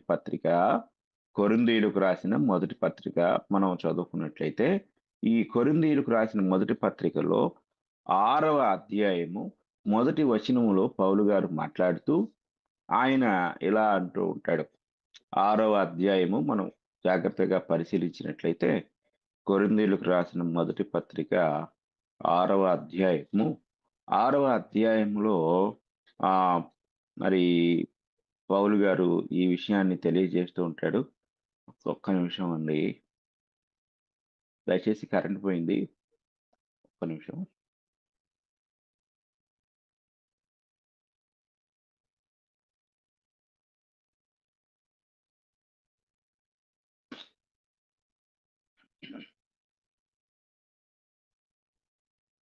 ఓకే. మనం తదుపరి విషయానికి వెళ్దాము. కృపను గూర్చి మనము వివరించుకుందాము. దేవుడు తన కృపను మనకు అనుగ్రహించిన విధానమును మనం పరిశీలించినట్లయితే, కృప అనున్నది దాని యొక్క వివరణ మనం పరిశీలించినప్పుడు, అర్హత లేని వారికి దేవుడు ఇచ్చే కటాక్షము. ఇది దేవుడు ఉచితముగా అనుగ్రహించు బహుమానం. ఇంగ్లీష్‌లో అన్‌మెరిటెడ్ ఫేవర్ అనే మాట ఇక్కడ రాయబడింది. కృప అనున్నది అర్హత లేని వారికి. అంటే ఇది అర్హత లేని వారికి ఎలా ఇవ్వబడుతుంది అనేది మనము లోపలికి వెళ్ళినట్లయితే ఈ సంగతులు ఒక్కొక్కటిగా మనము ధ్యానించగలం. ఇందులో భాగంగా మనము కృప ప్రత్యక్షపరచబడిన విధానమును గూర్చి ధ్యానిద్దాం. కృప ఏ విధంగా ప్రత్యక్షపరచబడింది అనే విధానమును మనం ఆలోచిస్తే 5 విషయములను దేవుడు మనకు తెలియజేస్తూ ఉన్నారు. ఈ 5 విషయములను మనం ఆలోచించినట్లయితే, మొదటిగా ఆయన తన కృప ద్వారా నీతిమంతులుగా చేస్తూ ఉన్నాడు అనే సంగతిని మనము దేవుని వాక్యం నుండి చూడగలము. అపోస్తలుడైన పౌలు గారు రోమీయులకు రాసిన పత్రిక 3వ అధ్యాయము 23, 24 వచనాలు మనం చదువుకుందాం. ఏ భేదమును లేదు, అందరును పాపము చేసి దేవుడు అనుగ్రహించు మహిమను పొందలేకపోవచ్చున్నారు. కాబట్టి నమ్మువారు ఆయన కృప చేతనే క్రీస్తు యేసునందలి విమోచనము ద్వారా ఉచితముగా నీతిమంతులని తీర్చబడుచున్నారు. కనుక కృప ఎలా ప్రత్యక్షమైంది అంటే, నీతిమంతులముగా తీర్చటంలో దేవుని యొక్క కృప ప్రత్యక్షపరచబడినట్లుగా మనం చూస్తూ ఉన్నాం. మొదటి భాగములో అనగా 23వ వచనములో అందరూ పాపం చేశారు, వారు దేవుడు అనుగ్రహించు మహిమను పొందలేకపోతున్నారు అనే సత్యాన్ని మనము గమనించాం. అయితే ఈ వచన భాగాన్ని మనం జాగ్రత్తగా పరిశీలన చేసినప్పుడు కృపా చేతనే అంటున్నాడు. అంటే నమ్మువారు, అంటే ఎవరైతే దేవుని యందు విశ్వాసం ఉంచుతారో, దేవుని యందు విశ్వాసం ఉంచిన వారు ఆయన కృపను బట్టి క్రీస్తు యేసునందలి విమోచనము ద్వారా, అంటే క్రీస్తు యేసు ప్రభువు విమోచన అనుగ్రహించుట ద్వారా మనము ఉచితముగా నీతిమంతులమని తీర్చబడుచున్నాము. మొదటి భాగాన్ని, చివరి భాగాన్ని ఈ వచనంలో గమనించితే, విశ్వాసము ద్వారా మనము నీతిమంతులుగా తీర్చబడుతున్నాం, ఉచితముగా నీతిమంతులుగా తీర్చబడుతున్నాం. అంటే క్రీస్తు యేసునందలి విమోచన మనల్ని ఉచితముగా నీతిమంతులుగా తీర్చినప్పటికీ కృప అనేది అవసరమైంది. కనుక కృప అనేది ఏ యోగ్యత లేని వానికి దేవుడు అనుగ్రహించే గొప్ప బహుమానం. ఈ గొప్ప బహుమానము అది ఎలా మనకు అనుగ్రహించబడిందంటే కృప ద్వారా. కనుక కృప అనేది ప్రతి వ్యక్తి జీవితంలో అనుగ్రహించే ఒక గొప్ప బహుమానం. అయితే దీన్ని ఎవరు పొందగలరు అంటే, ఇక్కడ ఒక మాట అంటున్నాడు, నమ్మువారు. అంతే. ఈ లోకంలో చాలా మంది ఉన్నారు, కానీ ఎవరికి కృప అనుగ్రహించబడుతుంది అంటే నమ్మిన వారికే. నమ్మని వారికి ఆ కృప లేదు. ఇక్కడ కృప పొందే యోగ్యత కేవలము విశ్వాసం మాత్రమే. కనుక మనము విశ్వాసం ఉంచుట ద్వారా దేవుని కృపను పొందగలము. దేవుని కృప మన జీవితాల్లో ఇట్టి గొప్ప భాగ్యమును అనుగ్రహిస్తుంది అనే సత్యాన్ని మనం తెలుసుకోవలసిన వారమై ఉన్నాం. ఇక రెండో విషయాన్ని మనం ఆలోచించినట్లయితే, అనర్హుని, అయోగ్యుని నీతిమంతునిగా తీర్చుటలో కృప ప్రత్యక్షమైంది. అంటే కృప బయలుపరచబడింది. ఆ యొక్క బయలుపాటు అనేది మనం చూసినప్పుడు, ఒక అనర్హుడు, అయోగ్యుడు, ఆ అనర్హుడు అంటే పొందుటకు అర్హత లేనివాడుగా మనం చూస్తాం. దానిని పొందుటకు అర్హత లేని వాడికి దేవుడు దానిని బహుమానముగా ఇస్తున్నాడు. ఏ విధంగా బహుమానముగా ఇస్తున్నాడు అంటే కేవలము కృప ద్వారా. ఇదే రోమీయులకు రాసిన పత్రికలో 4వ అధ్యాయము 4, 5 వచనాలు మనం చదువుకుందాం. 4, 5 వచనాలు మనం చూస్తే, పని చేయువానికి జీతము రుణమే గాని దానమని ఎంచబడదు. పని చేయక భక్తిహీనుని నీతిమంతునిగా తీర్చువాని యందు విశ్వాసముంచు వానికి వాని విశ్వాసము నీతిగా ఎంచబడుచున్నది. ఈ ప్రకారము ఆ ప్రకారమే క్రియలు లేకుండా దేవుడు ఎవరిని నీతిమంతుడుగా ఎంచునో ఆ మనుష్యుడు ధన్యుడని దావీదు కూడా చెప్పుచున్నాడు. ఎలాగనగా తన అతిక్రమములకు పరిహారము నొందినవాడు, తన పాపమునకు ప్రాయశ్చిత్తము నొందినవాడు ధన్యుడు. ప్రభువు చేత నిర్దోషి అని ఎంచబడినవాడు ధన్యుడు. కనుక ఈ ఈ యొక్క విషయాలు మనం జాగ్రత్తగా గమనించినట్లయితే ఇక్కడ అంటున్నాడు, పని చేయువానికి జీతము రుణమే గాని దానమని ఎంచబడదు. ఎవరైనా పని చేస్తే అది సాయంత్రానికి కావచ్చు, వారానికి కావచ్చు, నెలకు కావచ్చు, ఆ పొందే ప్రతిఫలాన్ని దానమని ఎవరు అనరు. ఒకవేళ ఎవరైనా సరే అది ఇవ్వటంలో ఇబ్బంది పెడుతూ ఉంటే మనం అంటాం, నీవు నాకు దానముగా ఇవ్వటం లేదు, ఇది నా కష్టార్జితము అని చెప్పి అంటూ ఉంటారు. అలాగే మనము ఈ వచనాన్ని పరిశీలించినప్పుడు జీతము అనేది ప్రతిఫలము, రుణమే కానీ దానము కాదు. కానీ ఇక్కడ కృప అనేది జీతముగా ఇవ్వబడలేదంట, రుణముగా ఇవ్వబడింది. జాగ్రత్త మనం గమనించాలి.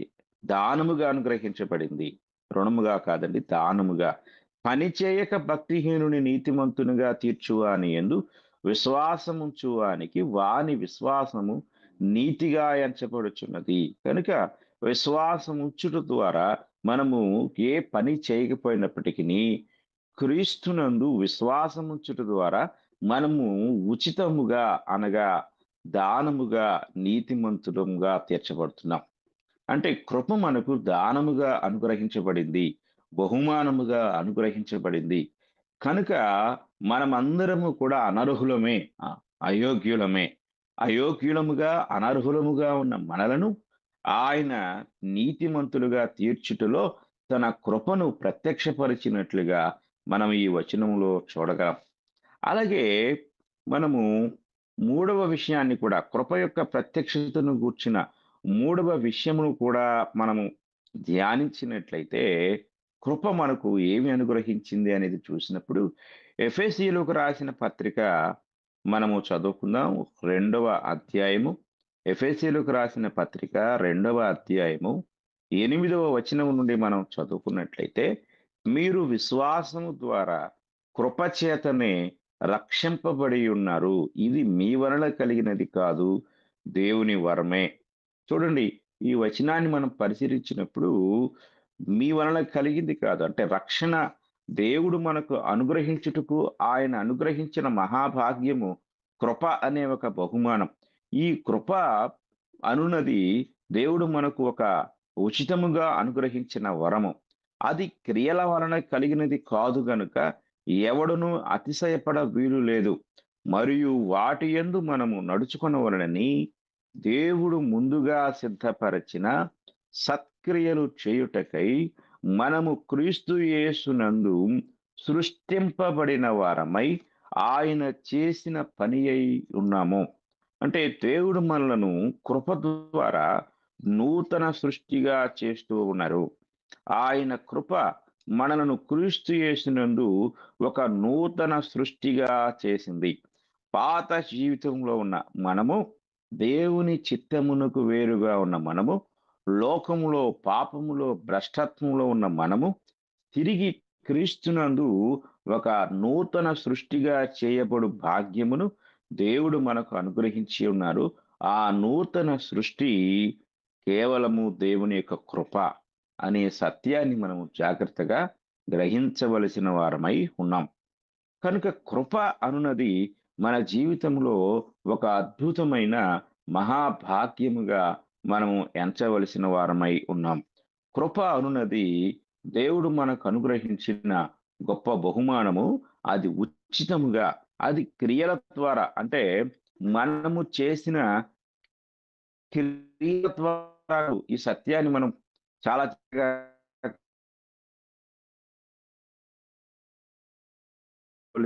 ఏదో వారి యొక్క క్రియల ద్వారా దేవుడు దాన్ని అనుగ్రహించాడు అని అనుకుంటూ ఉంటారు. కృప మనము చేసిన క్రియల ద్వారా కాదు అనే సత్యాన్ని మనం చాలా జాగ్రత్తగా గమనించాలి.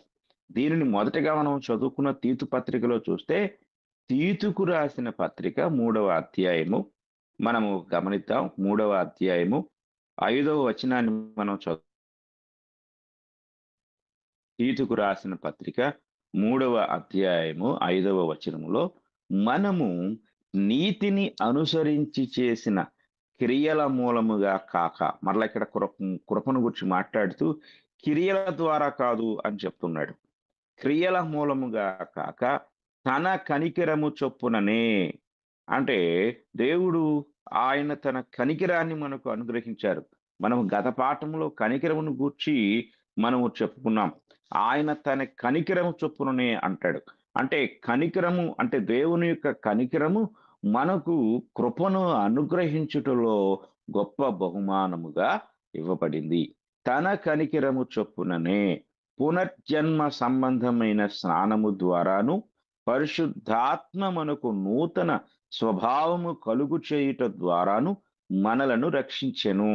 చూడండి, ఆ కింద 6వ వచనంలో దీని అంతటికి కారణం ఏమిటంటే, మనం ఆయన కృప వలన నీతిమంతులమని తీర్చబడి అంటున్నాడు. అంటే ఇక్కడ ఒక విషయాన్ని మనం గ్రహించాలి. మనము గ్రహించవలసిన విషయం ఏమిటంటే, కృప మనలను నీతిమంతులనుగా తీర్చినట్లుగానే ఆ కృపను పొందుటకు దేవుని యొక్క కనికరము, అలాగే పునర్జన్మ సంబంధమైన స్నానము అనగా బాప్తిస్మము పొందుట ద్వారా మనము రక్షించబడుతూ ఉన్నాము. ఈ బాప్తిస్మము పొందుటలో దేవుడు మనకు అనుగ్రహించిన గొప్ప భాగ్యం ఏమిటంటే, పరిశుద్ధాత్మ మనకు నూతన స్వభావము కలుగు చేయుట అనే దాన్ని గ్రహించాలి. అంటే దేవుని కృపా కార్యం ఇది. ఆ కృపా కార్యంలో జరుగుతున్న గొప్ప విషయాన్ని మనం జాగ్రత్తగా పరిశీలన చేసినప్పుడు, బాప్తిస్మము పొందినప్పుడు మనం కేవలము నీటిలో ముంచబడుట అనే ప్రక్రియ మాత్రమే జరిగిస్తున్నాము, ఇంకేమీ లేదు అనుకుంటూ ఉంటాం. కానీ మనం గ్రహించవలసిన ఒక అద్భుతమైన విషయం ఏమిటి అనేది మనం చాలా జాగ్రత్తగా పరిశీలన చేసినట్లయితే, ఆ అద్భుతమైన సంగతిని మనం ఆలోచన చేసినప్పుడు, కొరింథీయులకు రాసిన మొదటి పత్రిక 6వ అధ్యాయము, కొరింథీయులకు రాసిన మొదటి పత్రిక 6వ అధ్యాయము 9వ వచనము నుండి మనం చదువుకుందాం. అన్యాయస్తులు దేవుని రాజ్యమునకు వారసులు కానేరని మీకు తెలియదా? మోసపోకుడి, జారులైనను, విగ్రహారాధకులైనను, వ్యభిచారులైనను, ఆడంగితనము గలవారైనను, పురుష సంయోగులైనను, దొంగలైనను, లోభులైనను, త్రాగుబోతులైనను, దూషకులైనను, దోచుకొను వారైనను దేవుని రాజ్యమునకు వారసులు కానేరరు.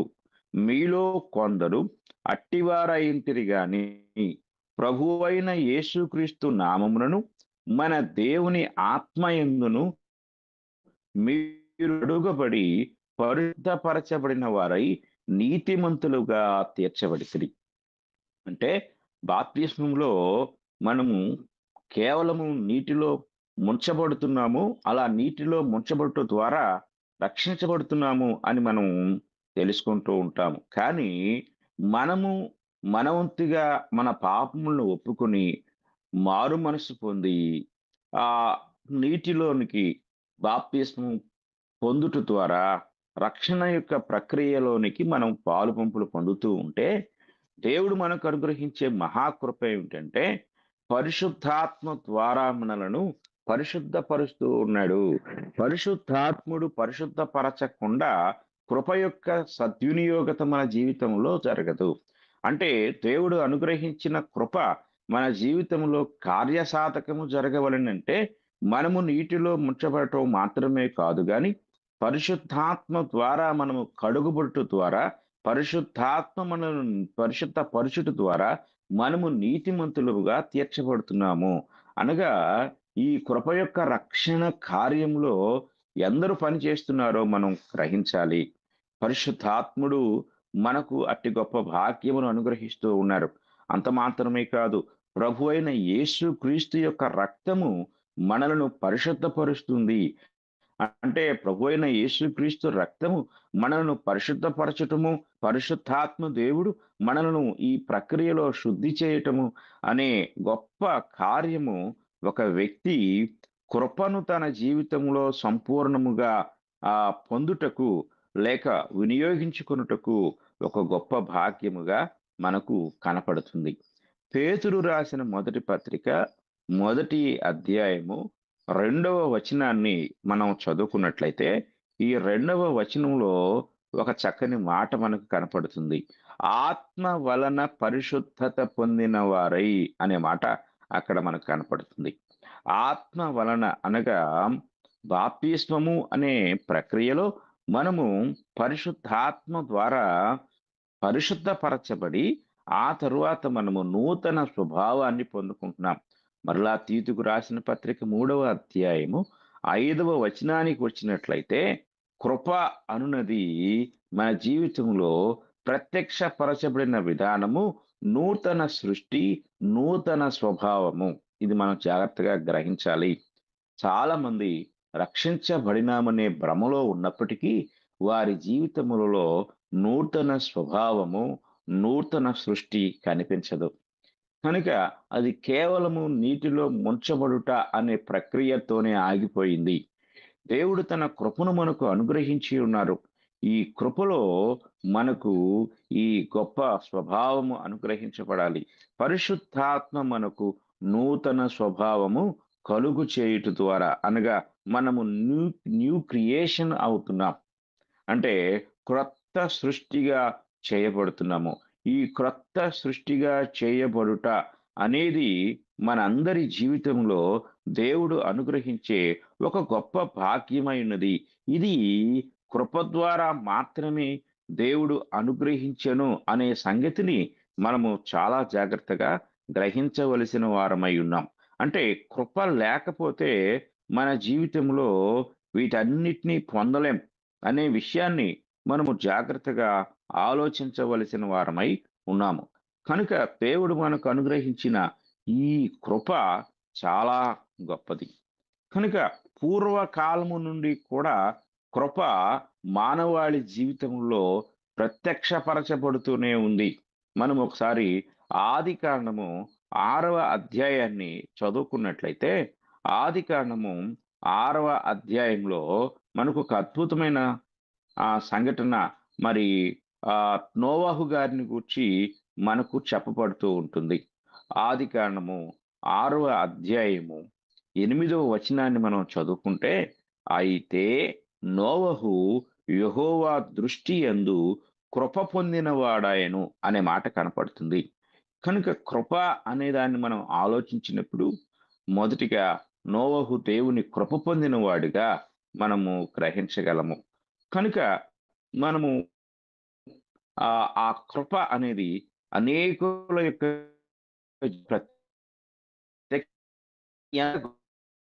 ఏ గొప్ప భాగ్యముగా పరిణమించిందో మనము చూడగలం.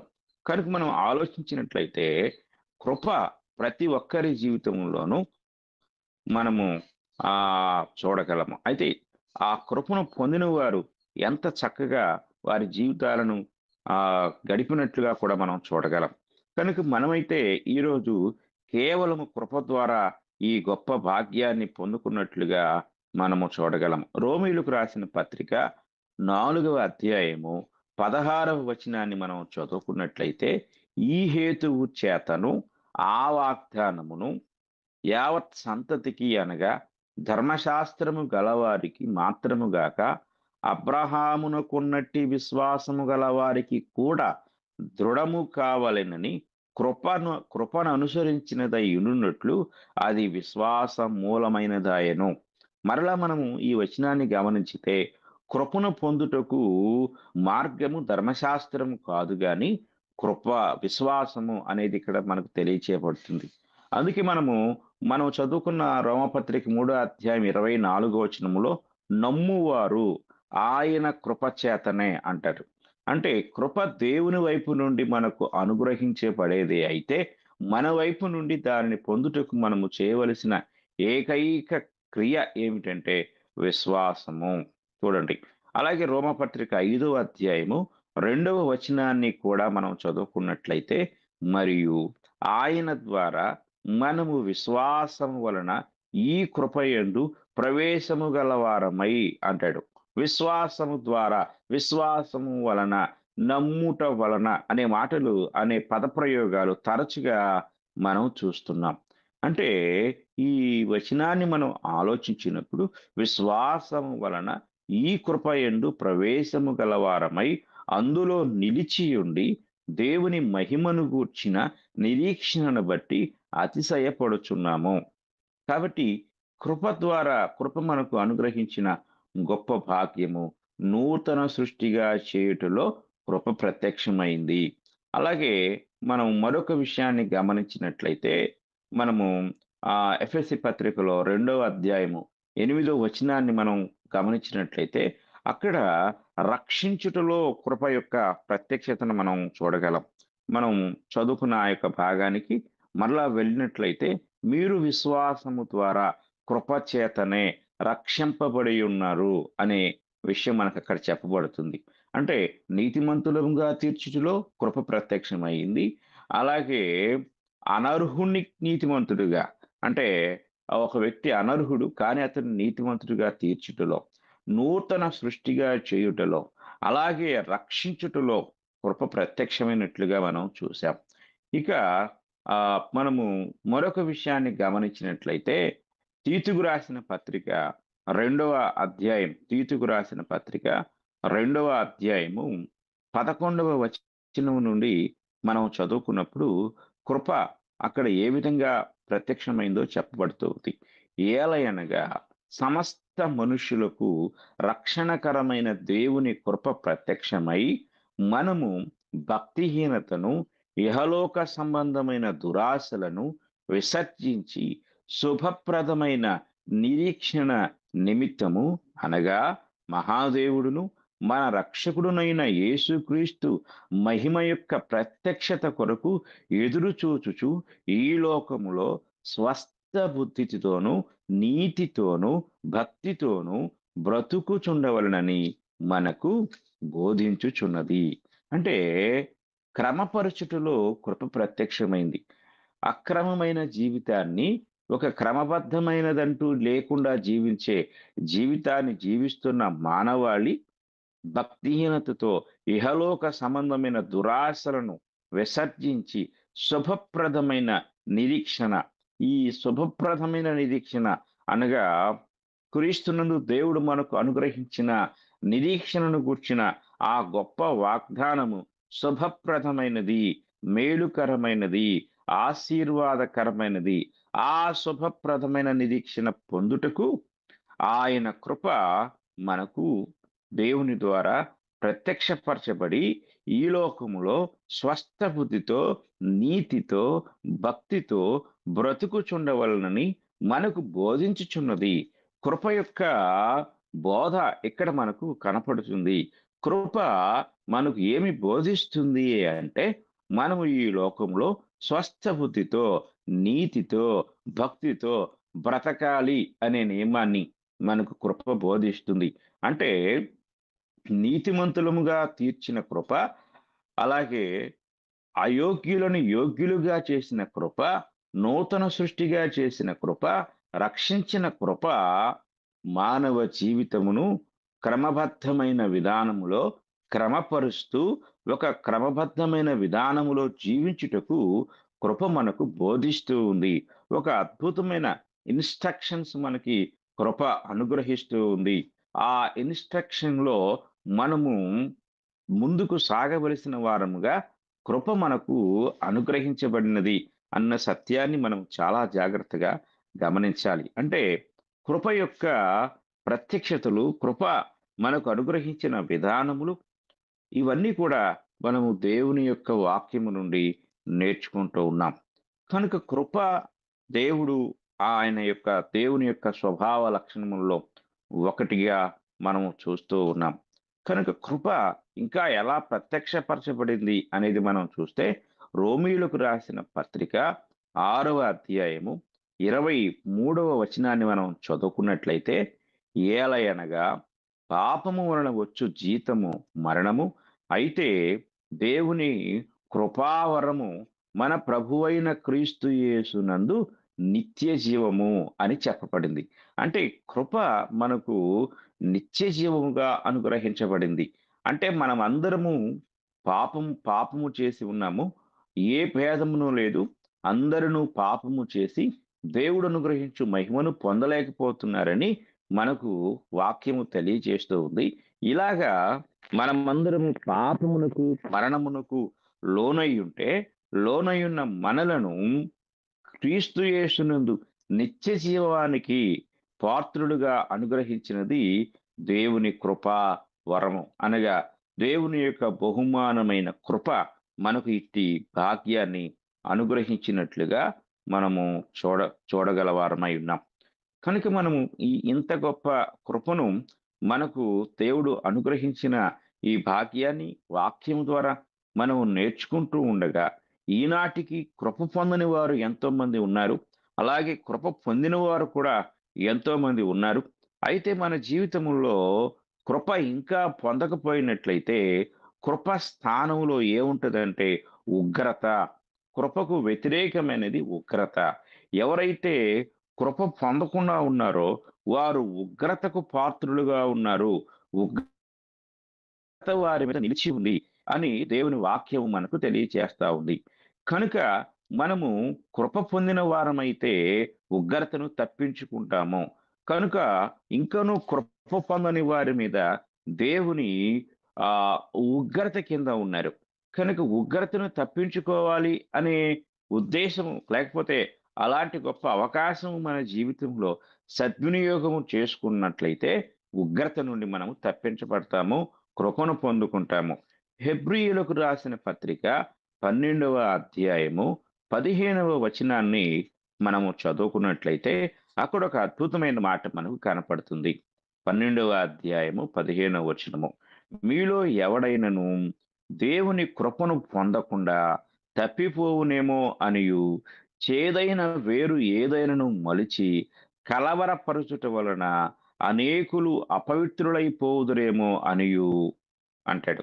అంటే కృప పొందకుండా తప్పిపోయేవారు, లేక కృపలో నుండి తప్పిపోయేవారు కూడా ఉన్నారు. కృప పొంది కృప ద్వారా అనేక బహుమానములు పొందుకొని, కృప ద్వారా అనేక ఆశీర్వాదములు పొందుకొని మరలా కృపలో నుండి తప్పిపోయి భ్రష్టులైపోయేవారు కూడా ఉన్నారు.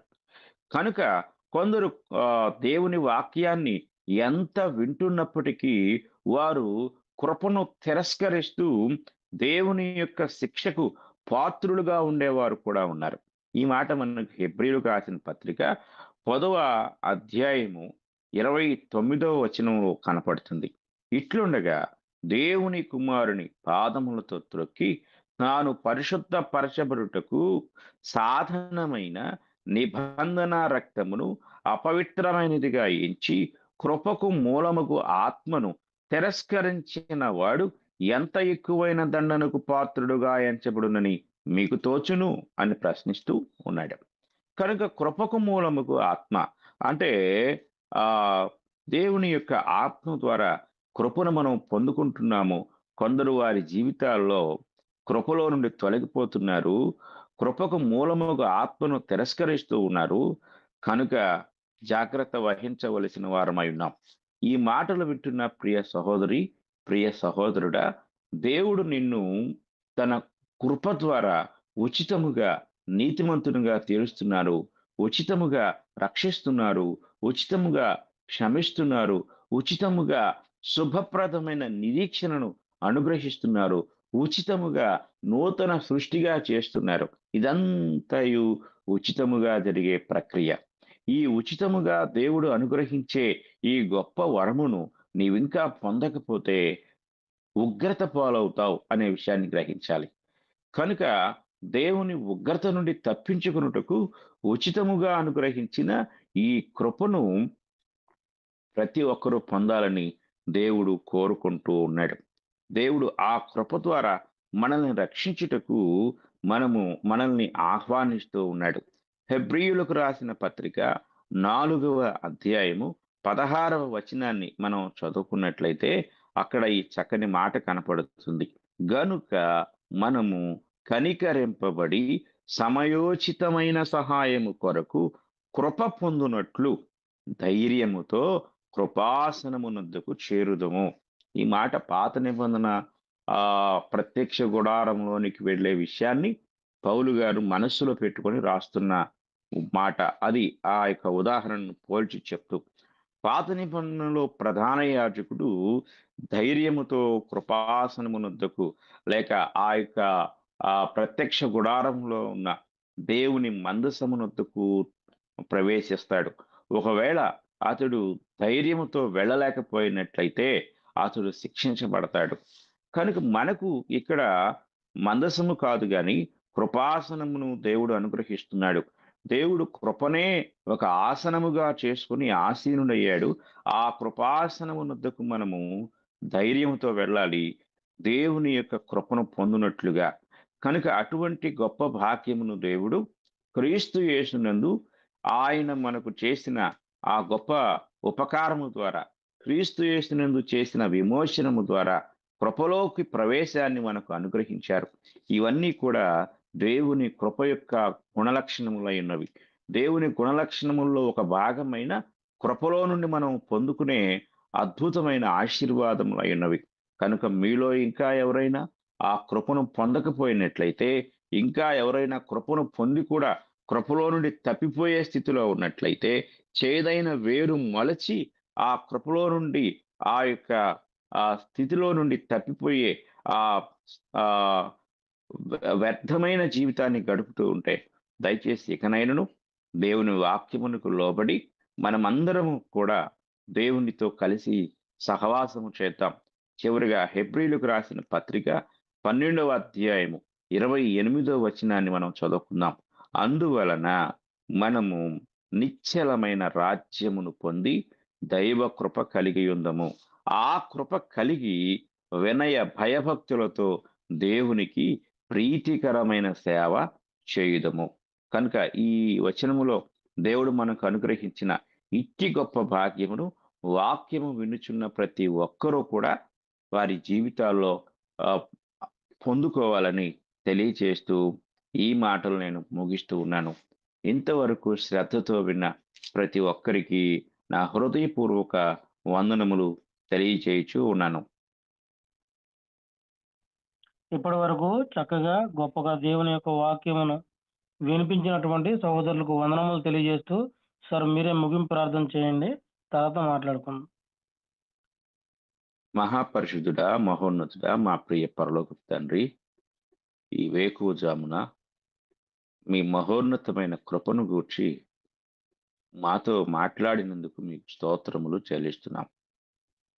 కృపగలిగిన తండ్రి, దయగలిగిన దేవా, అపరాధముల చేత పాపముల చేత చచ్చిన స్థితిలో ఉన్న మమ్ములను, మీకు శత్రువులుగా ఉన్న మమ్ములను కేవలం మీ కృపచేత మాత్రమే మీ బిడ్డలుగా చేసుకున్న విధానమును బట్టి మీకు స్తోత్రములు.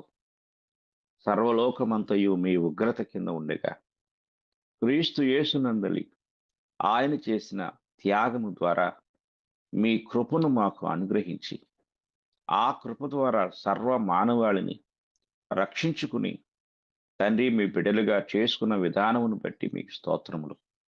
ఇంకను తండ్రి, ఈ మాటలు విన్నవారిలో ఇంకా ఎవరైనా ఆ కృపకు పాత్రులు కాకపోతే, వారి మీద మీ ఉగ్రత నిలిచి ఉన్నది అనే సత్యాన్ని ఎరిగి కృపలో ప్రవేశించే భాగ్యము ప్రతి ఒక్కరికి దయచేయండి. ఈ గ్రూపులో చేరి వేకువజామున తండ్రి మీ మాటలు విన్న ప్రతి ఒక్కరిని బట్టి మిమ్మల్ని స్తుతిస్తున్నాం తండ్రి. వారందరినీ మీ కృప ద్వారా ఆశీర్వదించండి. మీ కృపలో ప్రవేశించే భాగ్యము దయచేయండి. కృపలో ప్రవేశించిన వారు కృపలో నిలకడగా నిలిచి ఉండే భాగ్యము దయచేయండి.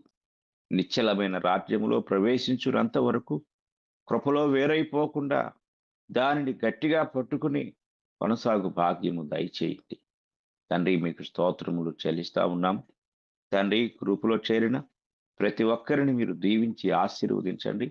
బలహీనులుగా ఉన్నట్లయితే, అనారోగ్యంతో ఉన్నట్లయితే వారికి కావలసిన ఆరోగ్యమును దయచేయండి. బలహీనతల నుండి విడిపించండి, స్వస్థపరచండి. నూతనముగా ఈరోజు గ్రూపులో చేరిన వారందరినీ నీ యొక్క వాక్యం ద్వారా సంధించండి, బలపరచండి. వాక్యం ద్వారా సంతోషించే మనసు అనుగ్రహించండి. అలాగే నాకంటే ముందు ఆదికాండమును వివరించిన సహోదరునికి దేవా మీ కృప దయచేయండి. ఇంకా మరి ఎక్కువగా మీ కృపలో కొనసాగే భాగ్యమును దయచేయమని వేడుకుంటా ఉన్నాం. దయగలిగిన తండ్రి కనికరించండి. మీ కృపా భాగ్యమును తండ్రి ప్రసాదించమని వేడుకుంటా ఉన్నాం. తండ్రి సహాయం దయచేయమని వేడుకుంటున్నాం. మీ కృపలో ప్రతి ఒక్కరూ ప్రవేశించు భాగ్యము దయచేయండి. అలాగే మీ కృపను బట్టి ఆన్లైన్ బైబిల్ ఇన్స్టిట్యూట్ కూడా నడిపించబట్టుకు తండ్రి ప్రారంభించబట్టుకు సహాయం దయచేయండి. దాని కొరకు అందరూ ప్రార్థించే మనసు దయచేయండి. ప్రయాసపడే భాగ్యమును అనుగ్రహించండి.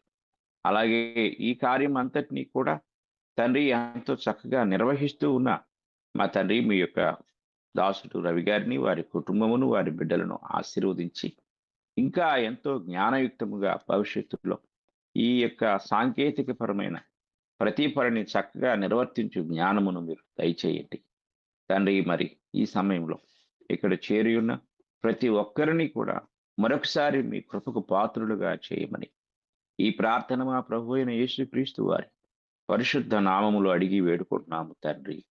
ఆమేన్.